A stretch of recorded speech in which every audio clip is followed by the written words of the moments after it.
Rejection. Have you ever felt rejected? Was it when you tried to greet somebody and they never responded? Or did you enter a room and nobody paid attention? Or rather, was it when you asked for a lady's phone number and she said no? Rejection is entirely a bad experience. It really hurts. It makes us feel low, doubt our potential, and even lower our self-esteem. But today, I tell you that rejection isn't something we should be afraid of. Rejection shouldn't make you get discouraged or feel depressed. When you are rejected, you don't have to perform something or strive to accomplish a task in pressure just to prove to people that you are worthy of appreciation or acceptance and not to be rejected. Rather, you have to embrace rejection because it's your friend and not your enemy. Let me share 2 ways that you can look at rejection in order to leverage those moments of pain to be the greatest catalyst to our success and proof of our value and uniqueness. The first way is by seeing it as a projection, a psychological projection.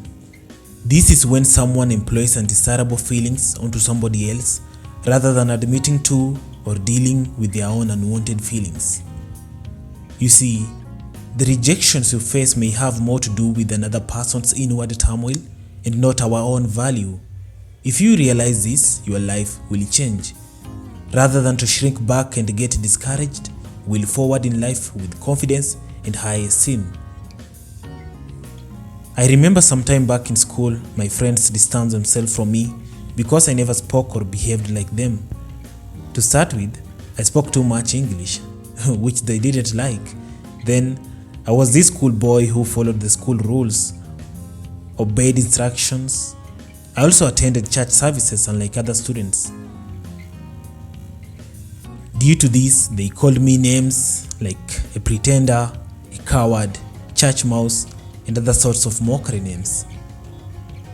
Rather than celebrating my uniqueness, I started changing myself to fit in with my friends. I started speaking in their local language, missing church services, and sometimes acting defiant toward the school rules, just to prove heroism.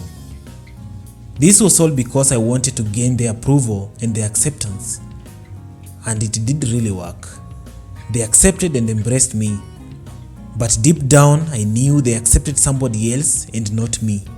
They accepted the person I was pretending to be. I really felt lonely within me the entire time. I felt that I wasn't myself. I wasn't happy anymore, even though my friends were happy with me. I didn't understand that sometimes rejection is projection. A projection of someone's own fears and insecurities onto another person. Those students who made fun of me were deeply insecure. They were unsure of themselves. They were afraid to do anything outside of what their peers thought was acceptable. And because they didn't know how to be their unique self, they projected their fears and insecurities onto me in form of mockery. Properly handling rejection is a crucial component to ending or avoiding anxiety and depression in your life. Remember that. Have you ever felt down after you got rejected? Maybe there's this guy who invited other girls in your company for dinner except you. Or there's this girl who hugged all your friends except you. Those are the kind of situations that could make you dislike yourself or even give up.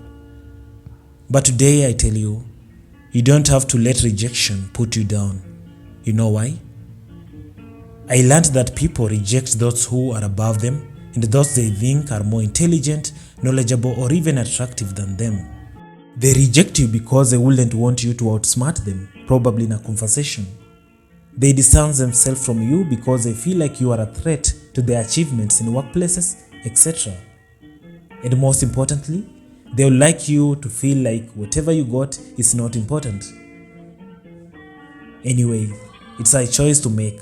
You either decide to play into their game by believing that you are not important, or to organize your own game and be good at it, believing that you are more beautiful and far much important. You should leverage your moments of rejection to produce confidence and success. Once I discovered that the rejection I faced in school was actually a projection of those students' own issues, I was able to see beauty in my own difference and uniqueness.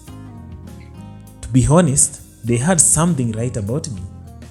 I was that cool spiritual and cowardice boy who followed school rules up to the letter, and I'm still am. But this has enabled me to stay disciplined in all my endeavors. Studies, work, businesses. Being spiritual has made me connect with my Creator, who has seen me through all the challenges in life. From all these, I would say I have been successful, really successful. The very thing that made them reject me has become a crucial component to my success. It has made me effective at helping others and achieving my goals. The second way that we can look at rejection is by viewing it as protection. Protection from something or someone that isn't meant to be in our lives anymore. Sometimes redirection is helpful intervention, leading you away from dangers you couldn't predict towards gains you couldn't imagine. Rather than internalize rejection to mean that you are less valuable or that your future is unsure, you should view it as protection from something or someone that isn't meant to be in your life anymore. Imagine what would happen if we stopped viewing rejection as a negative, humiliating force and started viewing rejection as a necessary development tool and a catalyst for massive success. Most famous people that I really admire have become successful by overcoming the rejections they have faced in their lives.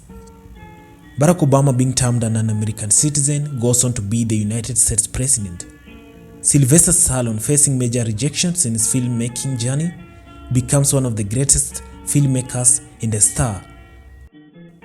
And I ask myself, if Apple would have been one of the greatest companies if Steve Jobs wasn't rejected by his own company. But more importantly though, I wonder what your life would be like if you went back to your moments of rejection and rather than cry, get angry or bitter, you analyze those moments and reframe them as projection or protection. I wonder if buried beneath your pain and unfortunate circumstances is treasure that you could cash in. I wonder if you'll find keys that will unlock new paths in life that are far beyond what you can think or imagine. I wonder if your next level of success is locked beneath your most painful moments of rejection. So the next time you get insulted or mocked for being different, the next time you get rejected, view it as a blessing, for it is a projection of those people's weaknesses or just a protection from people who are unworthy of your presence and attention. Rejection is a blessing. Stay well.